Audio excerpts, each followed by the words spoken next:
Greetings, my beloved Black people. Welcome back to the plight and struggle of Black people in America. As you know, on Sundays, we do our Prominent Black People series. And as every time that we have a guest, we have another special guest. And this gentleman, he's quite a fella. I could say a lot about him, but I'm going to let him introduce himself. And it's going to be pretty amazing that the things this fella is doing and has been doing, I believe, literally for decades.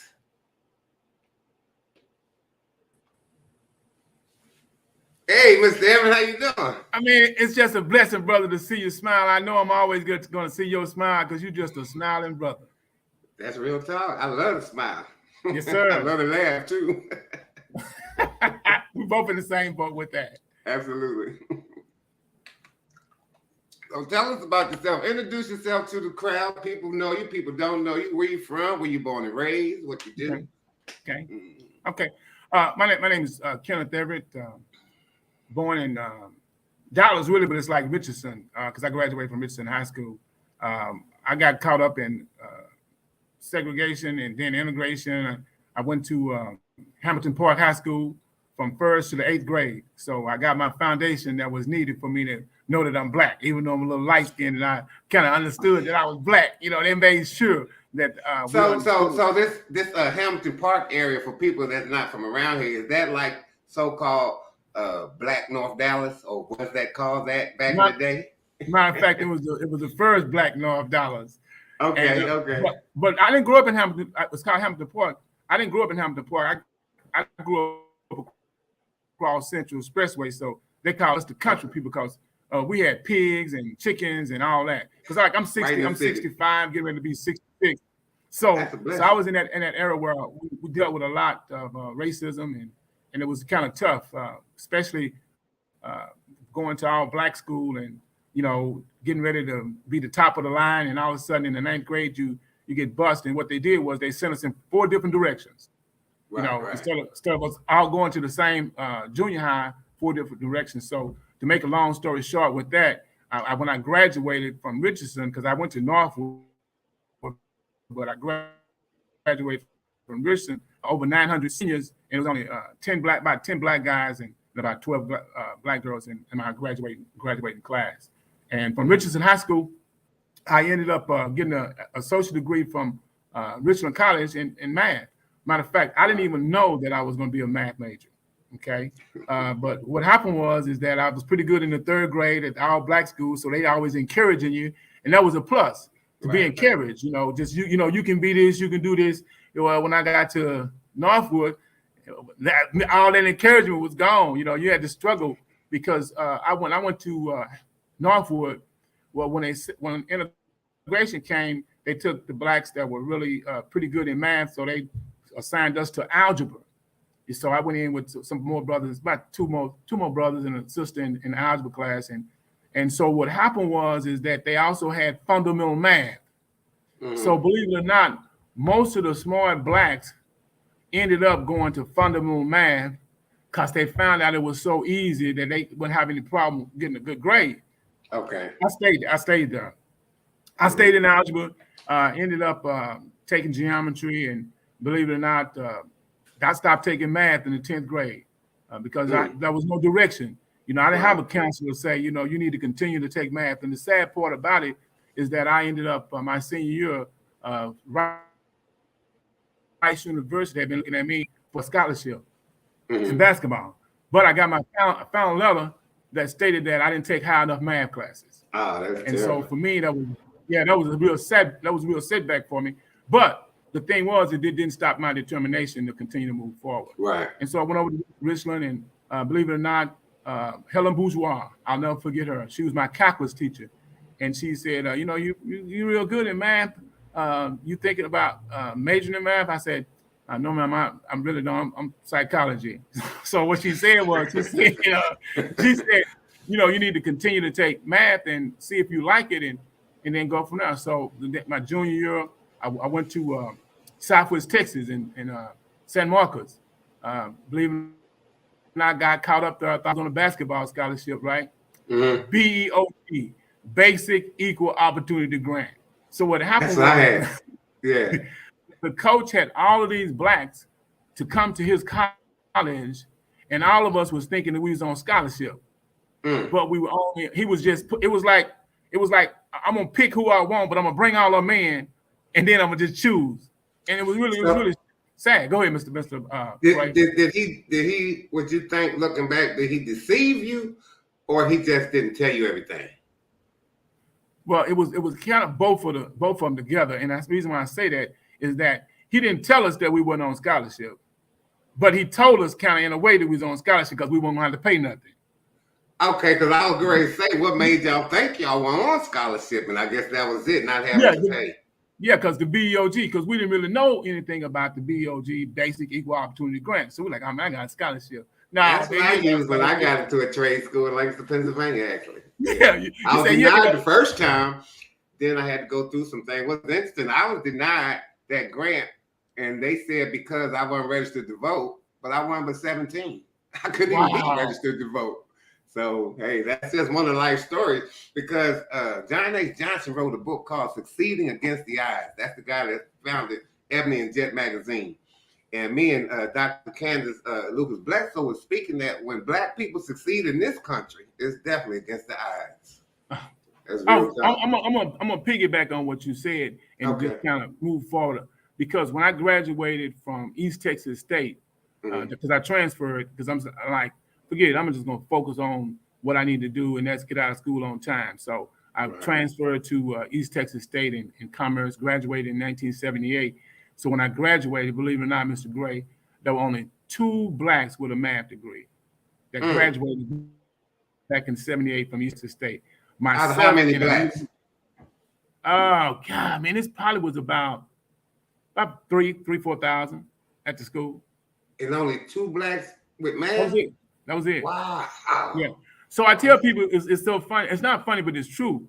Is that they had study groups, right? Well, I had a study group. It was me and Jesus, because I didn't have it was me and him, because I'm like, Lord, you got to help me, because I don't understand this part right here. And to make things even worse, for as the school, not just the school, but the teacher that I had for abstract algebra. How about you go home and you study for 5-6 hours, and you on one problem, and you go back and you tell the professor, you say, Mr. I don't want to call his name, but Mr. Professor, I'm having a problem. Could you give me a little, kind of give me some hands to help me out a little bit? Oh, no.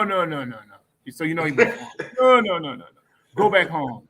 Study some more. This dude's crazy, man. I just told him I put 5 hours in. Right.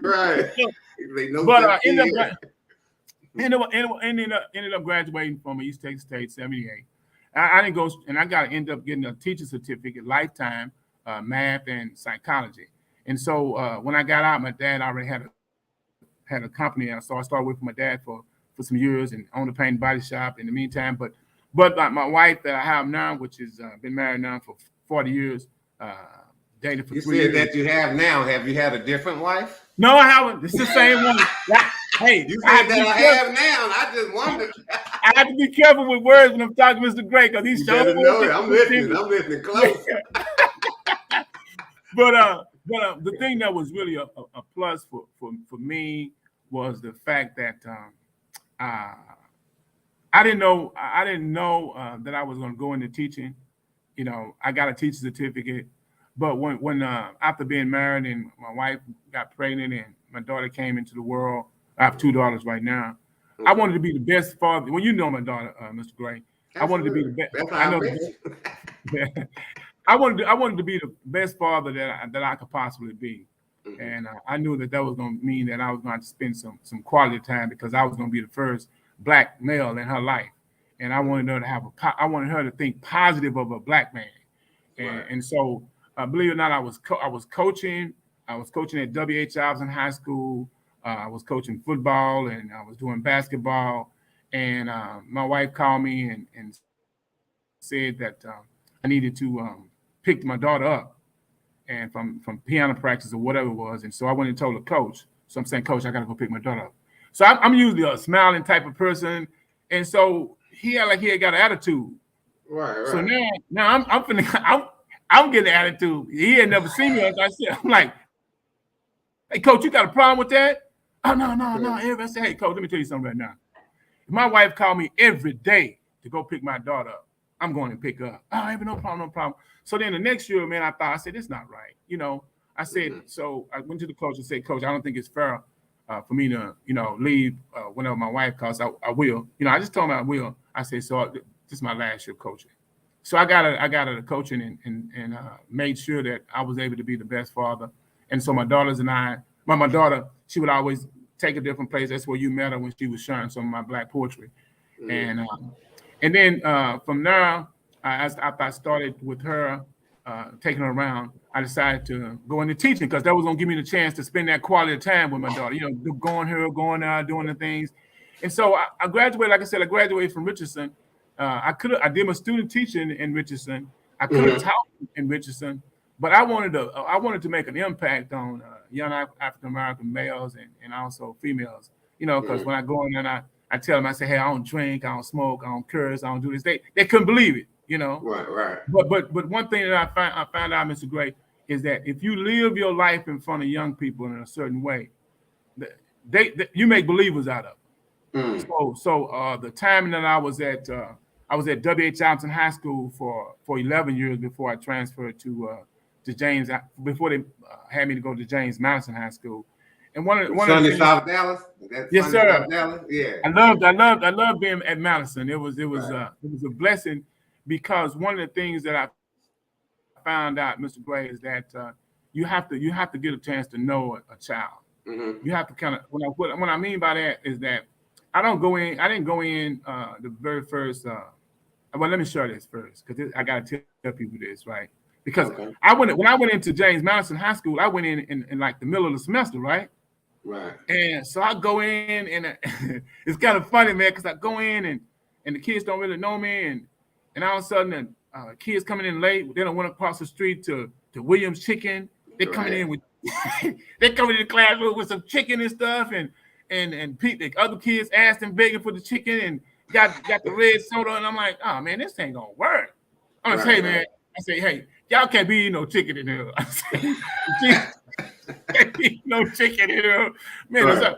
And they gave me a little hard time at first, man, but then they understood that I was serious about it because I used to talk to them about realness. I say, let me help y'all so y'all can have a better future. Know? And I would always, Mr. Gray, I would always try to find out if the kid was living with his mom and dad, 9 times out of 10 it wasn't, grandmom taking care of him and stuff. And so I would tell them some stories about myself of some of the struggles. My dad, good guy, but he drank and he can get a little rough with you and stuff. So I shared some stories, and so the kids were like, they were really amazed that I was willing to share with them. I was willing to share my experience, and they saying, no, man, you didn't go through nothing, you ain't went through nothing. But the thing that for me, Mr. Gray, is that I know the importance of math. I know the importance. And the thing that I understand is that everyone can't teach our children. And what I mean by that is that they got to understand our children. If you don't understand our children, then you're not going to have the passion and you gotta care about our children too. That's it. That's because once they understand you that you care. I'll give you a prime example. But it doesn't make any difference about a kid if they know you care. It makes a big difference. Absolutely. Because let me tell you, when I was there at W. Johnson High School, all the game bangers wanted to be in my class. Because here's what they would say: I had like 35 kids in one time. Because they go down to Mr. Franco and tell me, you can be in my class. Because the word had got out, man. If you in Mr. Everett class, he don't want you to be in no game, but he's still gonna teach you. That was the deal. He don't want you to be in no game. He don't want you to be in no game, but he's still gonna teach you, right?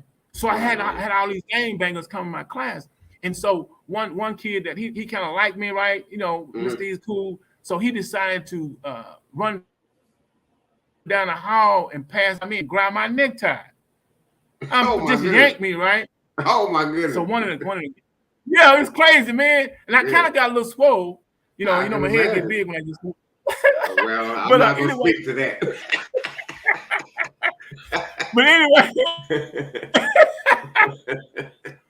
But anyway, one of the gangbangers that was in my class saw the kid, right?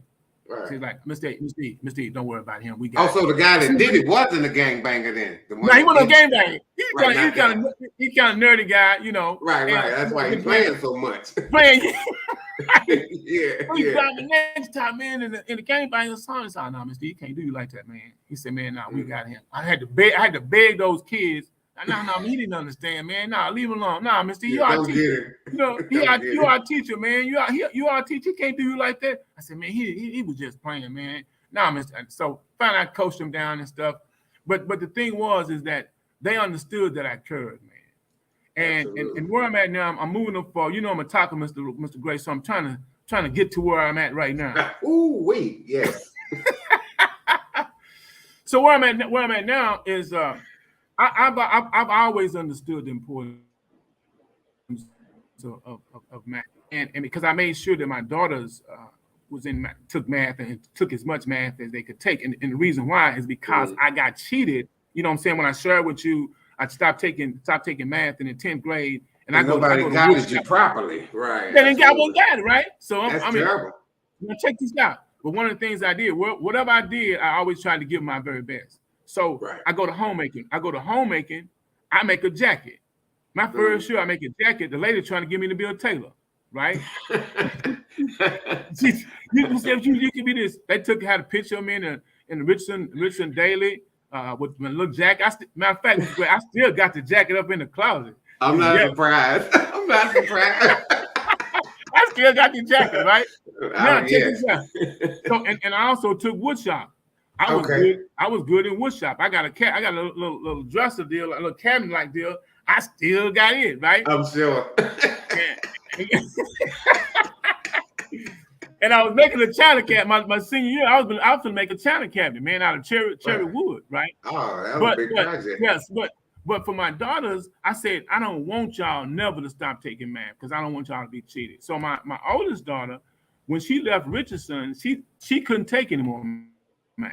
She left Richardson with AB calculus. That was as far as you could go. My youngest daughter, she kind of got a mind of her own, good, but she was music. She loved music, right? But she was good in math too. So she stopped taking math in the junior year, and she took pre-calculus. She's gonna go take calculus the next year. She said, "Dad, I'm music. I don't want to take that no more." So I'm like, I'm trying to beg her. Went talk to the teacher and everything. Her mind was made up. Like, nah, Dad, that ain't what I want to do. But I understood the importance, man. And so for me now, what I do is I show parents how to take children as early as 4 years old and start teaching them algebra. If the parent really, really get involved, they can start teaching their children algebra as early as 3 years old. Okay, let me give you a prime example, Mr. Gray, so that the parents, because it took me. I've been doing this for about 35 years. It took me about 15 years before anybody would give me an opportunity to show that I could do this. And I thank the Boys and Girls Club of McKinney because they gave me an opportunity to show what I could do with 5-year-olds. Okay. Unbelievable how sharp the kids were. They couldn't even believe it, right? But I gotta share this too, Mr. Gray. Is that I also did the 5 and 6 year olds. I did the 7, 8, and then 9 and 10. Okay, so the 8 and 9 year olds, they came more reserved. They were afraid. The 5-year-olds, man, they like Mr. E, I got it. Because one of the things I never tell a child that he's wrong when it comes to math. And the reason why, how many times somebody gonna tell you wrong before you stop trying? You see what I'm saying? So the 5-year-old, I would tell him, man, you almost right. So I'm going over to try to help the next kid. Mr. E, I got it now, Mr. E, I got it. Come on, you try to pump. I got you, Mr. E, I got it now. just all that energy, right? Right. Then I go to the 8-year-olds, man. They just like, because they've been beat down, they've been told wrong. No, you're wrong. Or they don't win the class. Oh, he dummy, man. Oh, he's slow. So now he don't want to say nothing. So I said to myself, man, I said, I've got to tell parents that they can't let this drive leave their children because of the fact that drive that they have early, they can keep that drive. But if you take and you say, you send your kid and somebody say, no, you're wrong, then they turn away from them. You see what I'm saying? Then the kid right. Pretty soon he gonna start acting up. Now you're gonna want to put him on ritalin. You know what I'm saying? You know how it goes. That's how it goes. That's the deal. He got all this energy, and he was gonna take this energy toward the lesson of what he was trying to learn. But you done told him he wrong too many times. So he's saying forget it, right? And so so my theme, Mr. Gray, is to get parents to understand that you have an opportunity as a parent to have a black man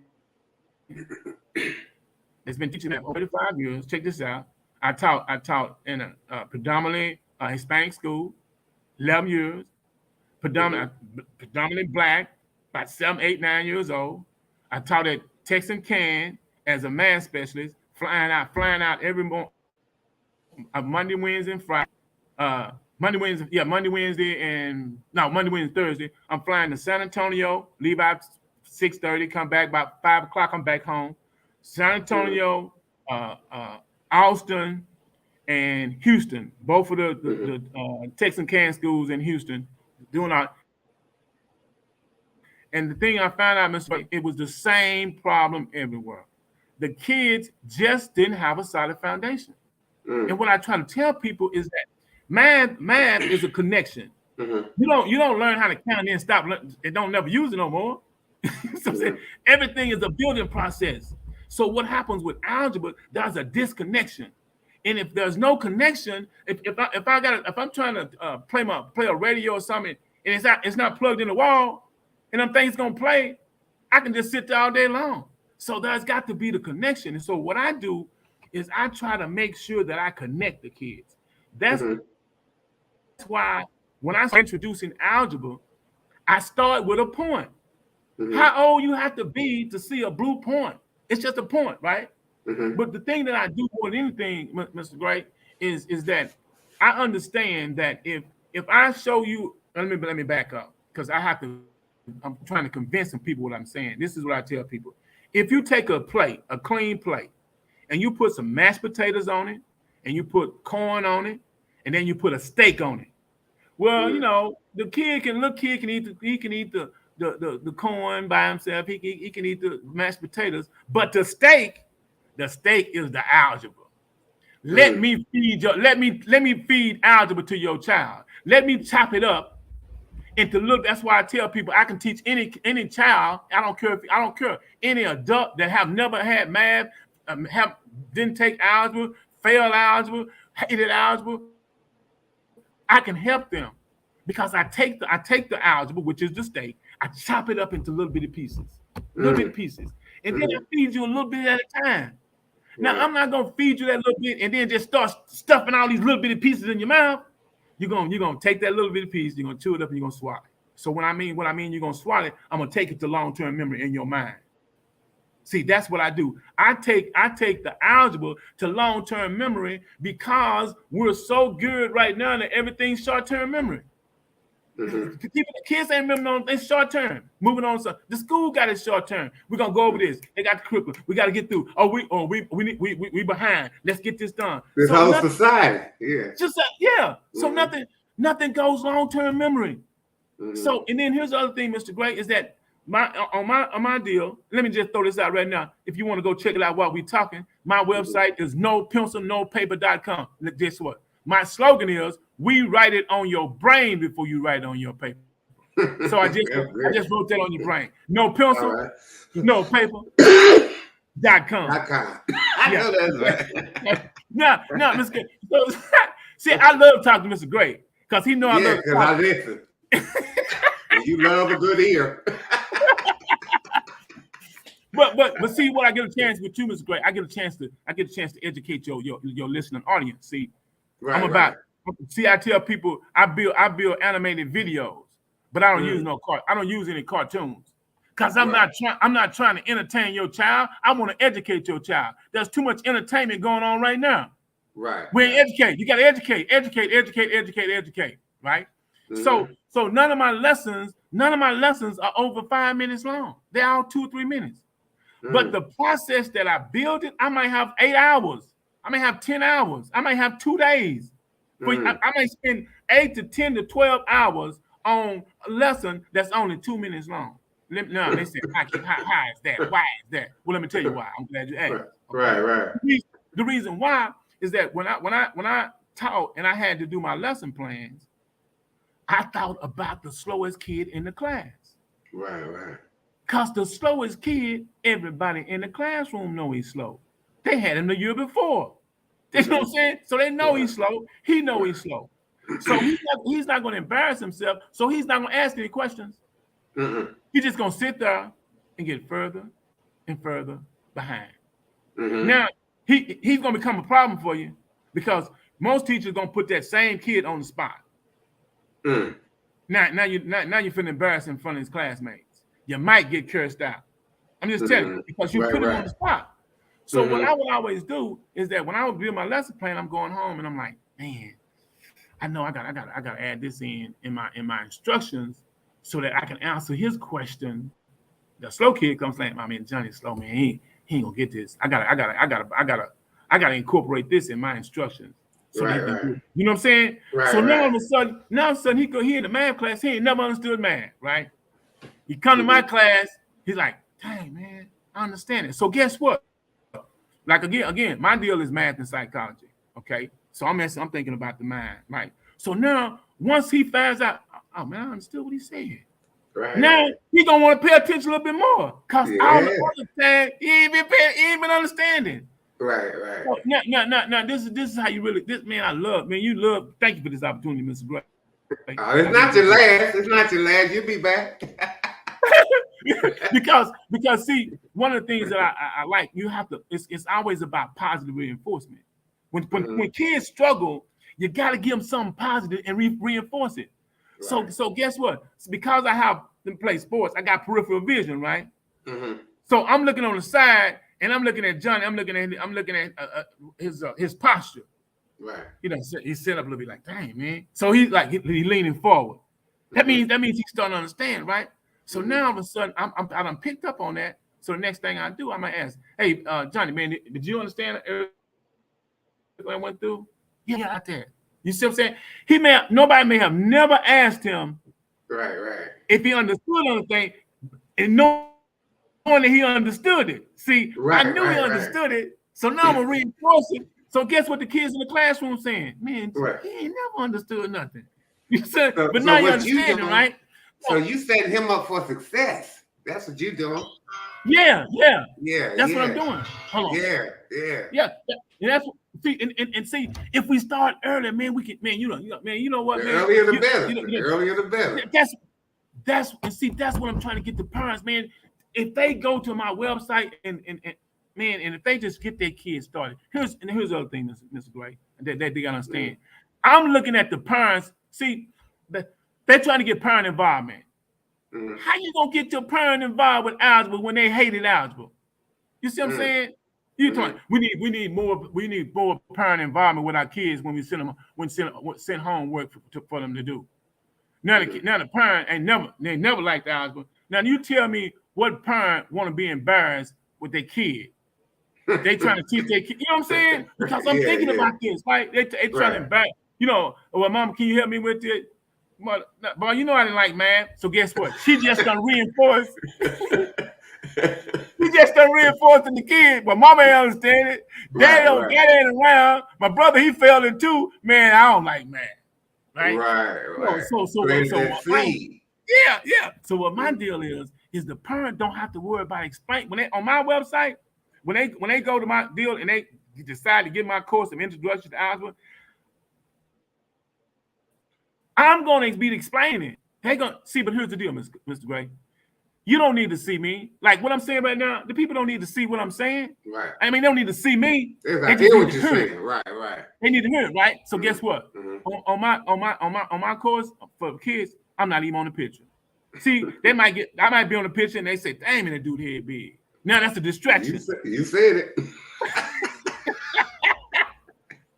That's a distraction. Right. So I don't want no distraction. So imagine you open up an algebra book and it's a blank page. And the page is built right in front of your eyes. Right. That's what I do. All my lessons are like that. It's a blank page, and I build it right in front of your eyes, so that I'm trying to make the connection. Bam, connect. Then the other thing I do, Mr. Gray, is I color code everything. Like I'm gonna ask you a question, Mr. Gray. What color is it? What color is the stop sign? Red. What color are the letters? White. Come on. See, so here's what I do that with my math. I do y equal to mx plus b. Okay. What's the background is red. What color are the letters? Black. So if they see that enough times, it'll be just like a stop sign. Right. You see what I'm saying? Yeah. So I build that with a kid. So I want to, for your listening people, I'm gonna build something for them, and they don't even see it because guess what? The Kenneth Everett math revolution. We train eyes to do algebra. That's how our slogan. We train eyes to do algebra, and we write it on your brain before you write it on your paper. Okay, so here's I'll give you an example so you can see. I'll give you an example. So imagine you got a blank page, and a blue dot bounces on the page. Bloop. Then all of a sudden another blue dot, because I'm trying, I'm using your eyes. Boom, blue dot. It bounced on the page, right? Then all of a sudden it's all on a clear page. It's just a white page with two blue dots, and then a line goes through the two blocks. And now here the voice come. It only takes 2 points to make a line. Okay. Then the next thing that happens, Ms. Gray, is that a whole bunch of more blue dots come and they cover up the line, all except the little arrow at the end. And then the voice says, a line is made up of many points. Just like when your teacher tells you to get in line, each student represents a point. Okay. Then all of a sudden, Mr. Gray, the little points at the end, they start to bounce up and down. I'm training your eyes. They start bouncing up and down. Then the voice says, the points at the end that's bouncing up and down lets you know that the line continues on, and the points keep falling on the line. Okay, now students know a line is made of points, right? Right. Okay. So then the next thing comes up, Mr. Gray, is that one of the blue dots cover up the point at the end, but you still see all the dots, and you see only the little point going in one direction. And then the voice says, "A line. This is a right ray. A right ray only has one endpoint." So now all of a sudden the line goes over, and then there's a blue point that covers a blue dot that covers one of the lines on the end. So at one end it's a blue dot, and then it goes and it's a point. Then the voice says, this is a right ray, and a right ray only has one endpoint. Then it does the same thing with a left ray, and the left ray has only one endpoint. Then all of a sudden the line comes, and then the blue dots cover both endpoints, and it says this is a line segment, and a line segment has two endpoints. Visual. Then all of a sudden the line comes out with no blue points, and it says the line has an equation which is y equals mx plus b. Then it says, because I believe in vocabulary, then it says, which is known as slope-intercept form. Mr. Gray, that's one lesson. That's a lesson, right? So let's say the kid 3. All the kid need to know is it takes 2 points to make a line. A line is made up of many points. A right ray has one endpoint. A left ray has one endpoint. A line segment has two endpoints. A line has an equation, and it's y equal to mx plus b, which is known as slope-intercept form. He's 3. How about it take him 6? How about it take him 6 months? How about it take him 6 months to go? Mm-hmm. He's still 3. Right. So guess what? You can say you take your kids on. Say my kid is learning algebra. He learning algebra. Yeah, son. How many points does a right ray have? 1. How many points does a left ray? 1. How many points does a line stem have? 2. How many is a line? What is a line? Is a line made up of many points? Yes, no, son. Yes, it's made up of a lot of points. Son, what's the equation of a line? Oh, it's y equal to mx plus b. Okay, now it's a word that I know you just 3, but can you say it? It was in, I color code everything, right? So now the parent say it was in yellow. Okay. Oh, it's slope-intercept form. 3. Come on, man. Come on, I build, Mr. Gray. I build on that. Now, one more thing. Now, my job is, because I told you, we write it on your brain before you write it on your paper. So I gotta help you. I have to help you never, ever forget it. So guess what I'm gonna do? I'm gonna think about a bike, a BMX bike. The ones that run the hills and all of the BMX. Okay, so you think about this bike. Now, this is your bike. And so since you tell the kids now you can teach them out. Your starts with Y. So we got Y equals MX. So Y equals MX, but we're talking about a bike. So we got plus B. So the equation of a line is Y equal to MX plus B. So whenever you want to think about the equation of a line, put in your brain that BMX bike. Y equals MX plus B. That's the equation of a line. We write it on your brain before you write it on your paper, Mr. That's real talk, too. Yeah, I mean, that's what we do. And see, and I break everything. From now, I break things down. I build on that. I build. Now that means that your child, I don't care. See, I tell people this, Mr. Gray. I know you think I'm getting tired, Mr. Gray, but this is what I do. I love explaining.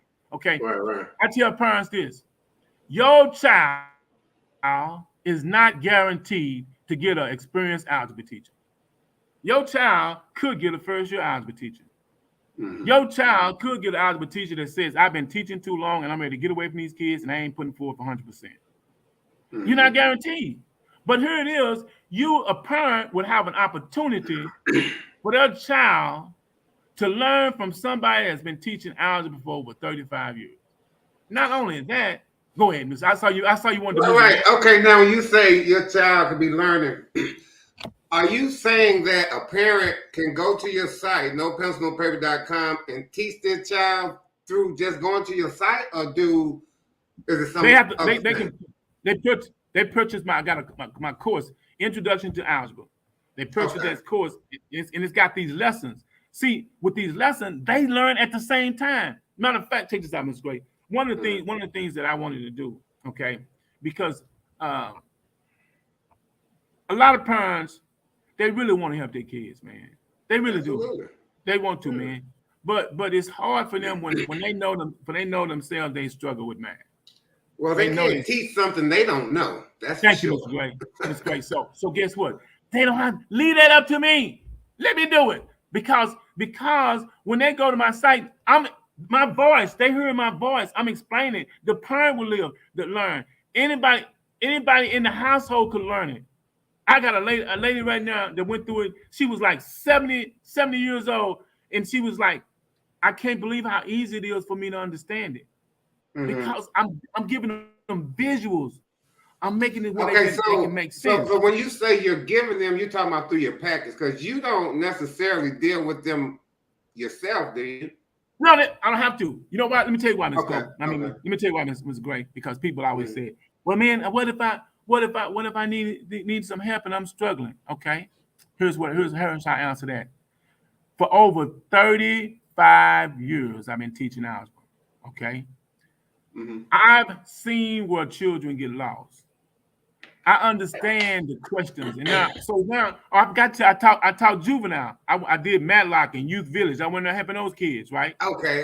Yeah, I did that, right? I volunteered at Youth Village before. Yeah. So I'm saying I've been asked all the questions. I'm gonna go back. when I told you that when I built my lesson plans, I always thought about the slowest kids. Mm-hmm. So if I've always thought about the slowest kid, I've had to think what would be the question that I would need to answer in my instruction for the kid to keep up. Right. For 35 years, I've been doing that. For 35 years, I've been doing that, right? So that means, yeah. So the questions that they think that I wouldn't answer, they already answered in the instructions. I mean, yeah. Well, so what we need is for more children to get access to your program. That's what we need. That's the whole deal, man. The parent, my program is designed for the whole family. Because let me tell you why, Mr. Gray. Is because if that kid is in the 9th grade and he never got a foundation, he can go through this course. If you got a kid that's in the 6th grade, he struggled, or you want to get him ahead, he can go through this course. If you as a parent saying, man, they say algebra was hard, but this guy saying it's easy. I know I got it from a kid. Let me go through it too. So how do people get a hold of your program? How do they get a hold of it? How can I'm just so good, Mr. Gray. You know what? You just the smartest man because you always ask the right question. Boy, you a man. I'm so glad you asked me that. Okay, yeah. I want the answer too, because I want to help some children. And I don't particularly like math myself, but my program, so all they got to do is go to nopencilnopaper.com. And here's another thing, Mr. Gray. They can even Google, if they can see some stuff, some of the when I did McKinney, they got me on Google. You can Google Kenneth Everett math, and I come up. Okay. I'm the first one. As soon as they Google Kenneth Everett math, I'm up there, right? Okay. But the thing is that they can go to my site and take the introduction because it's the process.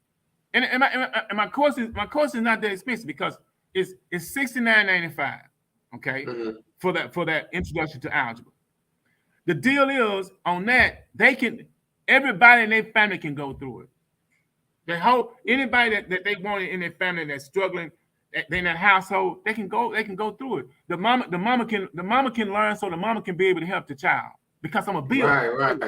She gonna get a foundation, and then because here's the thing, Mr. Gray, my courses are chopped up.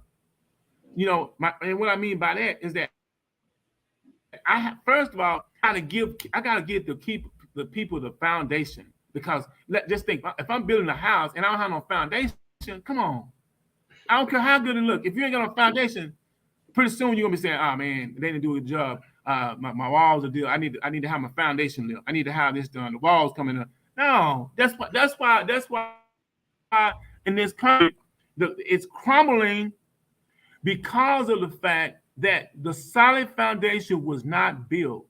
That's why we started getting so far behind as far as what we're doing as far as the STEM, and trying to get more kids into the science, technology, math, right?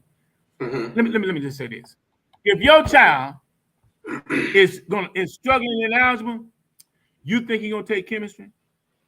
You think he's gonna take physics? That dude said, "Man, I don't want to do nothing with that."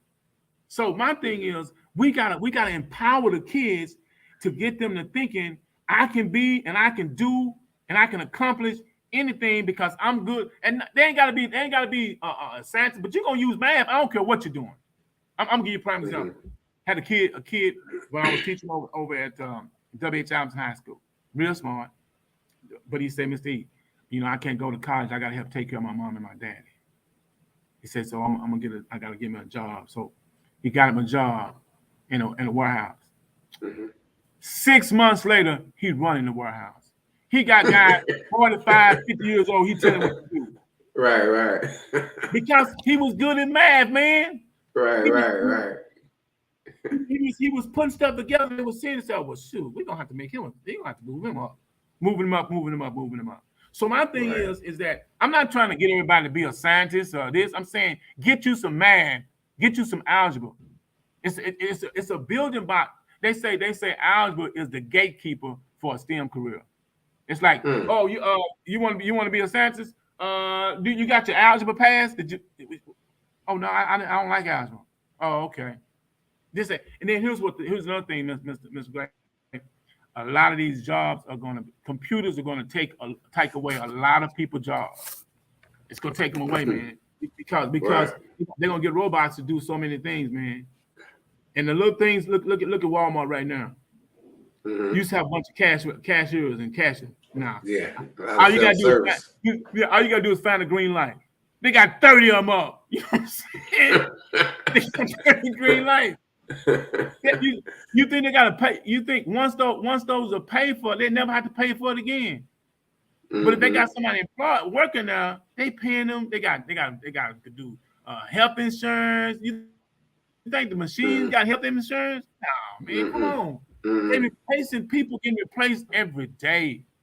We gotta do something. We gotta get our kids prepared, man. That's why I'm so passionate. Absolutely. That's why I understand. I understand. I see it.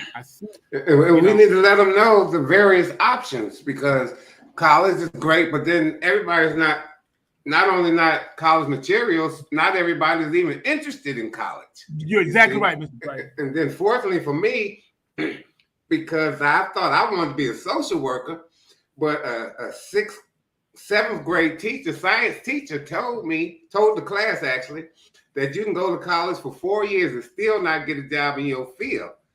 And I made my decision on the spot. I'm not going to college. And it's so interesting. See, adults got to realize when you talk to children, you could be impacting them in a major way where they're making life-altering decisions. So you got to be careful. And fourthly, for me, when that science teacher said that and it affected me like it did, it turned out to be a blessing, because I'm glad that I did get into trades. As far as the social work part, I do that in volunteerism. So I had the best of both worlds. So that was great. Yeah. You know what? I like to piggyback on what you said, which is so true. You have kids right now going to college. When they get out, those jobs that they're trying to get won't even be there. They don't understand it. They won't even be there, because they can go. Some of the kids right now can go get a certificate, get some type of trade, get them a certificate, and go to work after 6 months, 9 months, go to work, be making $40,000, $50,000, $60,000 a year. You know. Then the kid goes. I don't want to go against that, but I'm just saying that the individual have to know their capabilities, you know, and find out what they're gonna put the most effort into. You see what I'm saying? That and the potential longevity of that profession that they're getting into. Yeah. Miss Gray, you know you're a smart man, Mr. Gray. I don't know about smart. Let me tell you what I know. I know I'm an observant person, and I listen. I know that. Well, you know how smart I am. I know I've been knowing you for a long time, man, and I've always been impressed with your wisdom. You know, you know, seriously, I've always been impressed with your wisdom. Yeah. No, I'm telling you today, and not because you got me on your radio, not because you got me on the podcast. But you know, I'm being really serious. You like to give wisdom to people. I put it like this: you like to get people thinking. I love a lot of things. Giving, I love to give. Period. And if I can give in any way that can help somebody, I'm definitely willing. Yeah. And guess what? You still giving today, because you're giving me an opportunity to tell people about what I'm doing that can help them and their child in the future. Because believe it or not, Ms. Gay, we all passing through. We're just passing through. See, my thing is, what kind of impact are you going to make? There's people going out and making an impact on other people's lives. You need to make an impact on your own children's life first. Absolutely. And you know what I'm saying? And you can speak to that for me, because that's what I did. Right. But I also made an impact on the kids. Let me tell you what I did, Ms. Gope. I said, if you take care of my children, when I have a family, I go and help somebody else with their children. That's why I went south. That's why I started teaching in Oak Cliff and Madison and sunny South Dallas. Yeah. Because I wanted to make an impact on kids' lives. I got students now that's 47, 48 years old. They still remember me bringing my daughter to the school doing poetry. I imagine. I remember it too. That's how I met you, because of your daughter doing that poetry at that event. Some part can That was the beginning of And we've been our relationship. friends ever since then. Because your heart, man, your heart is one of wanting to give and want to help people have a better life. That's people, everybody not like that. Especially black people. Oh, Yes. I understand. You know, I just like to point out those things out because don't get me wrong, I'm not racially prejudiced, none of that.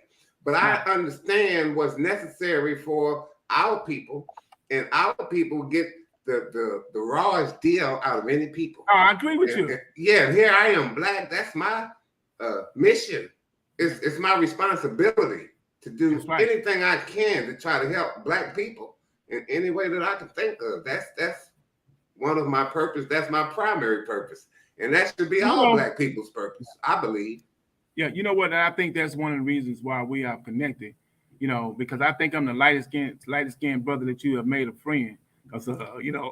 Well, you wrong. Because my latest friend is made him a mentor, and he's lighter than you. And then I got another good friend, Eric Johnson, wrote The Switch Within, and he got a podcast. And he's lighter than you. So you're wrong again. See, I knew I was gonna get him running his mouth from that. But no, we both want to make a difference with our people. You know, absolutely. That was the reason why I went from Richardson. Could have taught there, but I went south. You know, to teach because I know that there's a certain quality within me that came from on high. And I know that they can be recognized by people, but especially with kids, man. I got over 500, 600, 700 letters from kids that wrote me. One kid told me this letter always sticks in my head, and she said, "Mr. Everett, I know you're talking about me, even though you ain't called my name, right?" I was in the classroom, so I used the psychology part on the kid. I say now, somebody in the class, you know how much I care about you, but you just seem like to me you just don't want to do nothing. You don't care nothing about me, and my feelings are hurt. But guess what? But I'm gonna keep on teaching them. Mr. I know you was talking about me. I know you was talking about me, and since you haven't, and this is the most important. But since you haven't given up on me, I'm not gonna give up on myself. Man, that's wonderful, isn't it? Oh, yeah, that's special right there. Man, and I got so many letters like that, man. And I was telling my daughter the other day. I said, the only thing that I miss from being in the classroom is making an impact on kids. Right. I miss catching that kid that's going astray. I share this with you, Mr. Gray.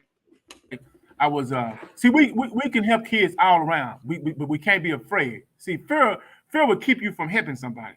So this was probably 15 years ago. I was in Walmart early by 6:30, and this black guy, this young black dude, was just about to cuss out his balls. They were going in, and they were going out. I tried to pull him over the side. He ejected away from it. Right? I said, "No, man, come here, man. So let me talk to you, man." I said, "Man, don't let this dude cause you to lose your job." I said, "Let me tell you something. I had him laughing too. I said, "Man, you can curse him out all you want in your mind." I said, "So while he's talking to you, you can say anything you want about him, man." I said, "But don't let him cause you lose your job."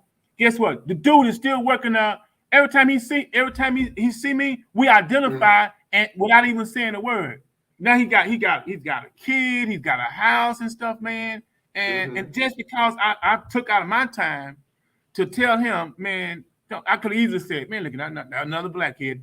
He gonna lose his job. He talking crazy to his manager." No, do something. I put him aside, man. Come on, man. Don't let this dude. I told him, I said, "Man, don't let this dude cause you to lose your job."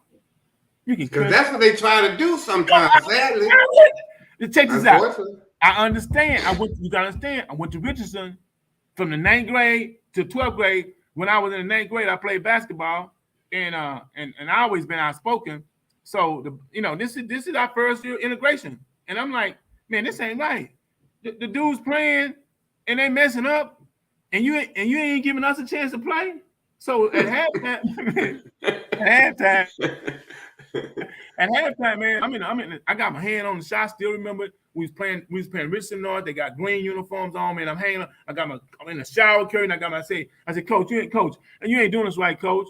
I said, man, it ain't right, man. I'm almost about to cry. I'm like, man, you ain't. I said, I'm about to cry, man. I'm saying, because I'm in the 9th grade. I'm like, man, Coach, if you're a competitor, you want to play. You know what I'm saying? Right. So I'm like, Coach, you ain't giving us a chance, man. They out there messing up, and you still won't even let us in the game and stuff. Coach, it ain't right. Mm-hmm. Guess what? The next year I go to Richardson. So the coach puts his arm around my neck. My nickname is Tolard. He said, the Tolard. I ain't having problems out here. I'm like, what is he talking about? Problems out of me? And I said, man, Coach, I want to call. Now, I don't like talking. The coach, man, he done blackballed me. So now he done told Coach I'm a problem player because I wanted to play. Well, you know a lot of the history with those people and our people. There's some air of arrogance with them, which is linked to some air of stupidity with them. And that's how they end up being people willing to be racist against a people who've never done anything to them. To me, if you're a racist of any kind, unprovoked, nobody did nothing to you, you got a problem with yourself. That's what I think is the deal. You know what, man? And see, one of the things I appreciate my mom so much because she told like 6 boys, 6 boys and 1 girl. All of us went to college and stuff, and we all, doing okay. When I say doing okay, taking care of your family. You know what I'm saying? Right. People want to think, oh, you got the material. Oh, no. You got your kids okay. Your kids staying out of trouble. You planted the right seeds when it was low. But I'll never forget when I was at I wasn't in Richardson, I was somewhere else. Now I was in Richardson, and white guy says, he said, Tola, man, you don't like everybody. You don't like all the rest of the black. I told him, I said, I'm the only one you know. Boy, I used to see that one come. I said, I'm the only one you know, man. Yeah. Matter of fact, we still friends today, man. But I thought it was so funny because he's a good dude, man. He's a good dude. Right. Yeah, because he was raised right. But when he told me that, I'm like, man, you've only given one black opportunity to know him, and that was me. So now you're gonna say I ain't like all the rest of them. So he talked about that stereotypical stuff that they play out in media, and people like him embrace it for truth. It's reality. Yeah, and that's real. That's real, man. I got to share this with you too, man. When I was at Richardson, my mom, and I smile all the time, man. I can't help that, man. Right? So I never forget it. Matter of fact, she probably gone, so I'm gonna call her name, Miss Gaddis. I had a Richardson High School, right? And and so she had a habit, man, is that when you were black and you come through the door, she turned her head to keep from speaking to you. As you're going to the room, she turned to like this. So she was a Caucasian teacher? Yeah. Okay. Yeah. So she'd always turn away to keep from speaking to you. Right. I always walk around and like, hey, Miss Gaddis, every day. I force her to speak to me, man. I walk around, chill like this. I walk all the way around what she said. Right. And man, believe it or not, man, the teacher started to like me, man. She started to call me. She started calling me Smiley. She said, "Oh, you did really good on my test." She started complimenting me. But I tell you something else that happened, man. And this was dealing with a lot then. Is that we had to do a group. We had to do a report, right? Mm-hmm. So it ain't but one more black in the classroom. And other black in the class, I ain't gonna call his name, but if he listening, he know I'm talking about him. Because he was sitting in the back room like this with his arms folded. He wouldn't do no work, right? Oh my goodness. So the thing that was so crazy, man, is that the teacher said we're gonna have to do a group report. So they had groups of 3s, groups of 4s, and one group of 2. You and another brother. So she thought we weren't gonna do no work, man. And so what I told him, I said, hey man, here's what I want you to do, man. I said, man, we did a deal on Edgar Allan Poe, and I know we did drugs and stuff like this. I said, man, we're gonna do an interview. Like I'm gonna be Edgar Allan Poe. I said, I'm gonna write all the questions for you, man. Right, All right. you gotta do is come in and ask the questions. Yeah. So we did that, man, and man, she was really surprised. We ended up getting an A because I had my dog shades on and had one of my little hats on, and I came in like I was all messed up and stuff. And Right. yeah, but it was a blessing, man, because of the fact, man, kindness can win people over a lot of times. You know, a lot of times, man, it can win people over, and then a lot of times. Some people just, I don't care how kind you are, their heart is just messed up. Absolutely, no matter. You just got to get away from. And like you said about a smile, because when I used to work at Republic Bank, I have to go to a couple of buildings they have downtown, work on the ice maker one time. And there's reception because you had to get them to sign your parking ticket. Yeah. And I went to her and she responded in seemed like a harsh tone and, rude. But I'm sort of like you. My first reaction was a big smile because that's just me how I do. Because for me, a smile sometimes is the beginning of a laugh. Come on. For her to react like that to me for no reason, it just was funny. So I smiled. And I don't know what it was, but after I smiled, that lady turned super nice and was acting so friendly. But I didn't smile for a reason. That's just me. Yeah, and I guess that just shows what a smile can do. No, you're right. You're right, man. That's the thing that I found out, man, is that I always say, Mr. Gray, is that I'm not going to ever let anyone change what's about me that I like. You see what I'm saying? That makes sense. Absolutely. Never, because I got to live with me. So now that means I done created some things in me that I don't even like about myself. I tell people all the time, man, if I could find 5 more people like me, they would be my best friend. That's interesting. I always thought that I would love to have been an identical twin. I always thought we would be the best of buddies in life. That's what I always thought. Yeah, man. That's the thing, Mr. Gray, is that, hey, man, that's the whole thing, man, is trying to make sure.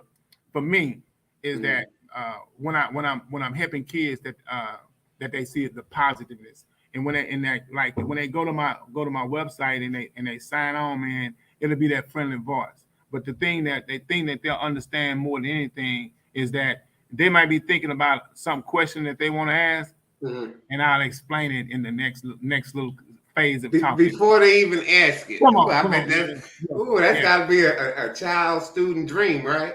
Let me tell you something. I tell you. So I'm glad you said that. Had a guy. He signed up a little girl in Arizona. He signed up for the program because when you go to my website, there are three free lessons that they can automatically just free, just because I want them to see how I teach, right? Right. Those 3 of them are not free. It's like, you get a chance to, like, you go to the store and it's something for sale. You at least get a chance to look at it. You see what I'm saying? You make them go in the dressing room and try it on. You couldn't do it when it was COVID, but you make it try it on. So what the way it's designed is that even though I talk a lot, I want you to understand that what I'm saying is real. So they can go to my website, nopencil.nopaper.com, and they can sign up for the free lessons. And they can see that everything that I'm saying to them is true. And every lesson starts off with a blank page. Every lesson starts off with a blank page. That's interesting. Every lesson. Yeah. So that's why I tell people, imagine having an algebra book and every page in the algebra book is blank. That makes me think of when we were young, and on Saturdays, cartoons came on, and it was something, I forget what the main name, but a portion of it was conjunction, junction, what's your function? Oh, yeah. And it has stuff similar like what you said, a blank, and it may start with something, and then it will build it from there, kind of like what you're doing with your program. That's it. That's what I do. Because, see, and the reason why I do that, Mr. Gray, is because I don't know what a person is lost at. Right, you know what I'm saying? Right. You bring them from the beginning. Come on, you see, that's why I like you, Mr. Gray. You always take words out of my mouth, man. Ooh-wee. And that's quite a task because you got plenty of them. But we definitely have to have you back, man. I want to be back. Come on, call me back, man.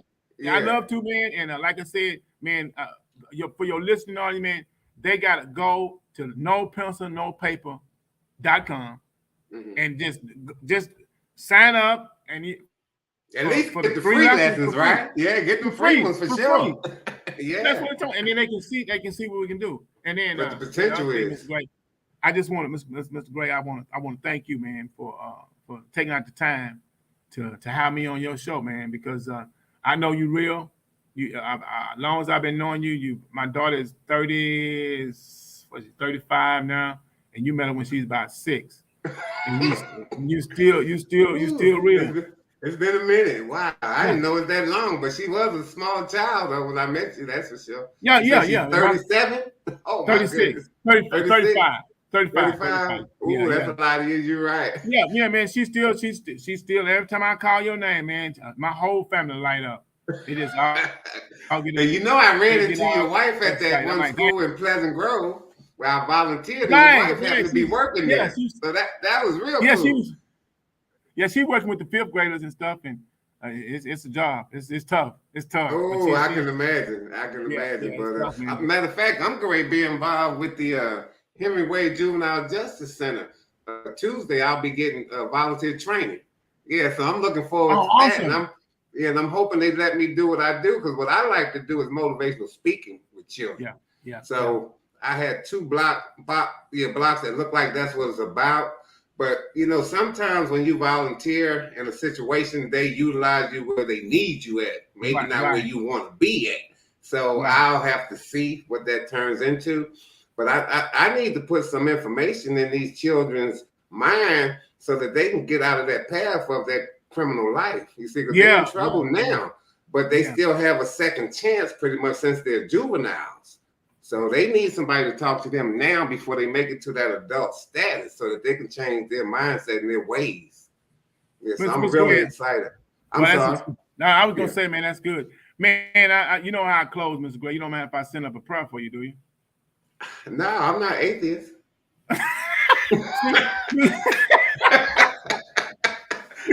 I tell you, he always, boy, I tell you, he loves to put me on the spot. That's good. It'll be quick, Mr. Gray. Dear Father, I want to thank you for my brother, Lord. He's still on a journey to make a difference with the young people, Lord. He's going to be going into the system to try to make a difference on those children, Lord. I ask that they give him the opportunity to do what he do best, and that's talk to our children, Lord. And then I ask you, Lord, to speak through him, to touch any of those kids' lives that he come in contact with, Lord. Touch them in a way that they can have a better life and a better future. In Jesus' name we pray. Amen. Amen. Thanks for that, Tel. I'm just saying, I appreciate you, man. Thank you, man. I'm gonna tell my family that I saw you, man. I'm sorry. Oh, yeah. And then you could tell them to watch the show and tell them to subscribe too, to my podcast. I need some subscriptions. Hey, Mr. Gray, I definitely do that, Mr. Gray.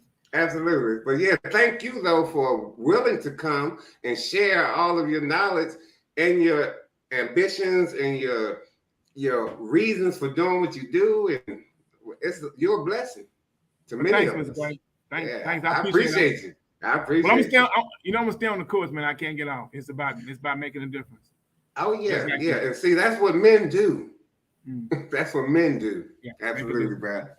So until the next, Don't forget, bring me back again on your show. Well, you mean like how many times? Because you can come back when you get ready. All right, you have a great one. All right, thanks so much. All right.